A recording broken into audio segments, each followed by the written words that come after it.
శ్రీమద్భగవద్గీత 17వ అధ్యాయము శ్రద్ధాత్రయ విభాగ యోగంలో 18వ శ్లోకం.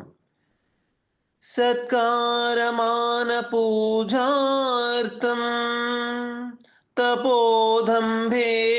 చైవ యత్ క్రియతే తదీహ ప్రోక్తం రాజసం చలమధ్రువం.